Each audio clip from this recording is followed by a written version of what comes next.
Okay, continuing in the Memches Devarim, the 48 ways. The next one is called V'loi Megis Libay B'Talmudai. A person is not Megis Leiv, they are not haughty in their heart over their learning. So the Mefarshim say, Kol HaMisyahir, anybody who is haughty through their learning, Chachmasa Mistalekes Mimenu. Their Chachma, their wisdom, is going to disappear from them. The person learns and learns and learns, and they end up becoming an arrogant person as a result of the Torah knowledge that they have. So the Torah will end up flying away. Who do we learn this out from? We learn out from Hillel, the great Hillel Zakin. He was the most humble of all people. Nevertheless, he was punished one time because one time he expressed a little bit of arrogance and haughtiness in his Torah, and as a result, Hillel ended up losing a lot of his wisdom at that moment. So therefore, say Chazal, a person should see in the Torah that they learn to keep themselves humble. So they say like this, what's the reason? The more wisdom that a person attains in the learning, they begin to feel even more how much wisdom they're actually lacking. The more I learn, the more I know how much I don't know. And he says, the more intellect, the more knowledge that you increase, so you begin to see how great wisdom really is. The deeper you get into the wisdom of the Torah, the more you begin to understand it, the more you're able to see just how much Torah there really is, how deep it truly is. And therefore, as a result of you recognizing the greatness of Torah, you begin to get you open up, you begin to see an insight into just how much Torah there is. So what does a person have to be haughty about? As much as you know that you're only touching the tip of the iceberg. As many Blat Gemaras you've learned, as many Siyum have you made, as many Mishnayos as you learned, as much as you said over a pshat in a pasuk, whatever pshat we said over in the pasuk, remember we just had a few Shabbosim ago, the Ohr HaChaim HaKadosh said 42 pshatim in one pasuk. So you said a nice pshat in a pasuk, very good. Did you say 42 mystical pshatim, 42 mystical ideas, the way the Ohr HaChaim did? And the Ohr HaChaim would say himself, I'm a nothing compared to what they were in the previous generations.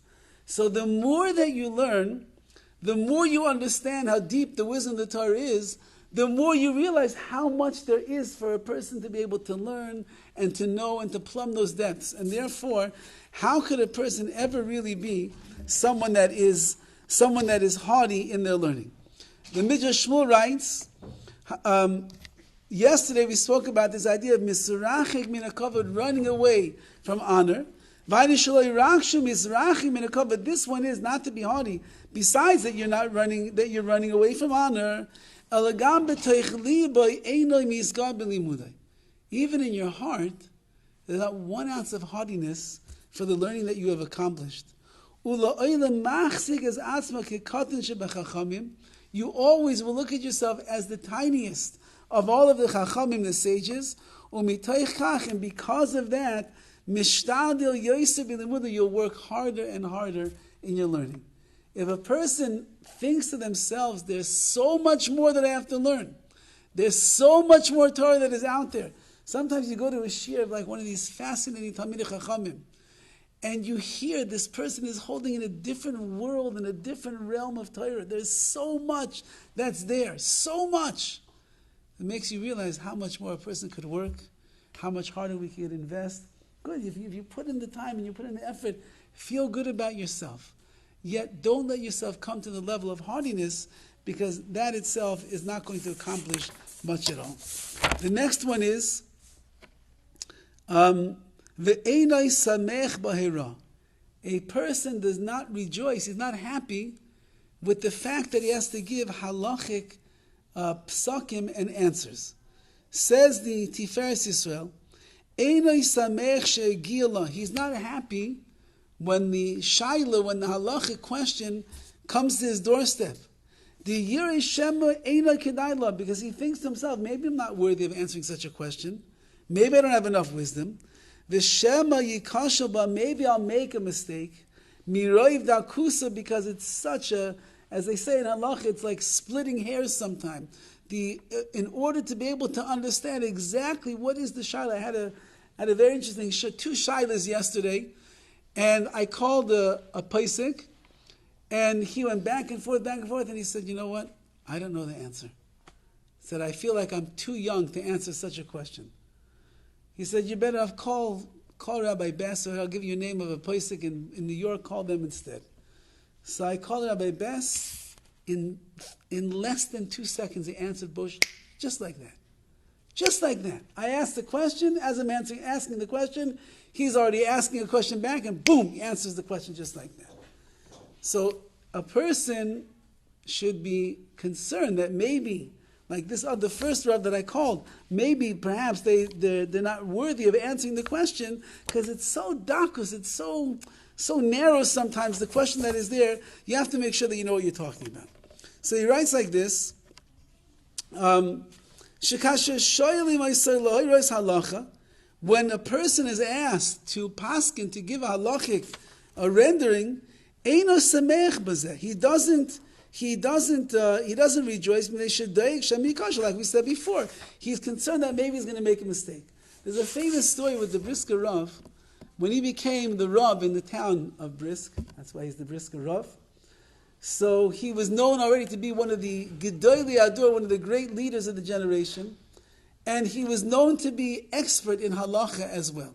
Not only was he an expert in all the wisdom of Shas, Bavli, Shalmi, everything you could imagine, but he was also very big in halacha. So they came on the first day of his tenure as the Rav of the city with a shaila about something in a chicken, if it was kosher, it wasn't kosher, and they wanted him to paskin the halacha, is it kosher or treif? And he looks at the chicken, and he looks at the shaila, and he says, I don't know. What? The Brisker Rav doesn't know? He said, I don't know. And the town went crazy.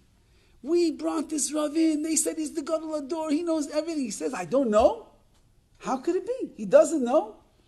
So it created a tremendous stir in town. They ended up going to one of the other paiskim over there who ended up saying what it was, kosher treif. And they came back to the Brisker Rav. They were very angry. They were very upset. How could it be that we bring you to be the Rav of our town and you can't paskin halacha? So he said, I'll tell you the truth. I looked at the chicken. I knew right away it's kosher, not treif. He says, but I know as a paisik, the hardest thing in the world is to say, I don't know. And I know once in a while there's going to come a case where it's so difficult to know what the halacha is, I in fact might not know what the halacha is. So I had to get it out of the way right now and say, I don't know, in order that when it would come to that time that I really won't know, I won't be embarrassed to say that I don't know. One of the great paiskim of America was Rav Belsky, Zecher Tzadik Livracha. He was a giant of a person. He was a disciple of Rav Yaakov Kamenetsky, who himself was a gigantic paisik. And he was one of the Rosh Yeshivas of Torah Vidas in New York. And he was learning, halacha, becoming an expert. But he was never paskening shaylas, means he never gave his halachic opinion in anything. One day after davening, somebody came to Rav Yaakov Kamenetsky, who was the Rebbe of Rav Belsky. And he asked Rav Yaakov a shayla, a question in halacha. So he said, don't ask me, go ask Rav Belsky.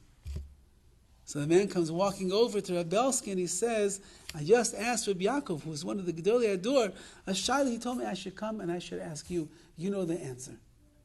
So Rav Belsky said that up until that point in his life, he was very shy about answering the questions of halacha. He was very unsure if he had enough wisdom under his belt to be able to answer the right question. He said once that he heard that Rav Yaakov Kamenetsky sent somebody over to him to answer a shayla, he realized that his Rebbe was giving him the stamp of approval that you could answer shaylas, you're going to be okay. So this is what it says over here. We're not looking, a person's not looking to give his psak halacha. If he has to, he has no choice. But since there's always a little bit of a trepidation that maybe he's making the wrong decision, he has to be careful. I'll leave you with just one last story. Rav Moshe Feinstein, Zecher Tzadik Livracha, he once was learning a Gemara with somebody, and as the man is reading the Gemara, Moshe says, no, that's not what it says in the Gemara. And the man says, no, that's what it says. And he starts reading the line in the Gemara again. And Moshe says, that can't be the line in the Gemara. That's not what the Gemara says. So the man shows Moshe the Gemara and he says, no, look, it says these words. So Moshe, suddenly his face like turns white. And he's sitting at the table, he doesn't understand. And he looks very, very concerned. He gets up and he goes to his bookshelf and he pulls his Gemara off the shelf and he opens up to the page and he looks. Whew, okay. Baruch Hashem. And he shows the man that in his Gemara, there's one word that is different than the other print. He had a different print. There's one word that is different. It doesn't change really the meaning, per se, of the Gemara, but there was one word that was different in the print that he had. So the man said, Rabbi, okay, so it's one word is different. I mean, your face turned white. You look like you're going to have a breakdown because one word is different. What's the matter? He said, I've written thousands of tshuvas of halachic answers. He said, I rarely ever look inside the sources that I'm quoting when I write my tshuvas, when I write my responsa.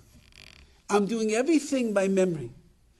And that means that I'm relying upon my memory, that I know everything I'm talking about. That's why I'm not looking in all the books. You brought me a Gemara, and you show me the Gemara, and it's not the Gemara that I remember it being. I remember one word different. At that moment, I said to myself, if I couldn't get that word right, maybe all of the other tshuvas, the 1,000 halachic responses that I wrote, maybe they're all wrong. And that's why I turned my face white. But then I see in my Gemara, it says the word that I remembered, and Baruch Hashem, that means I remember that. I remember all the other svarim as well. Everything is okay. But even Reb Moshe was not megas libay b'hayra. He didn't have a haughty heart over his learning, and therefore we shouldn't have haughty hearts because there's so much more Torah that we have to learn.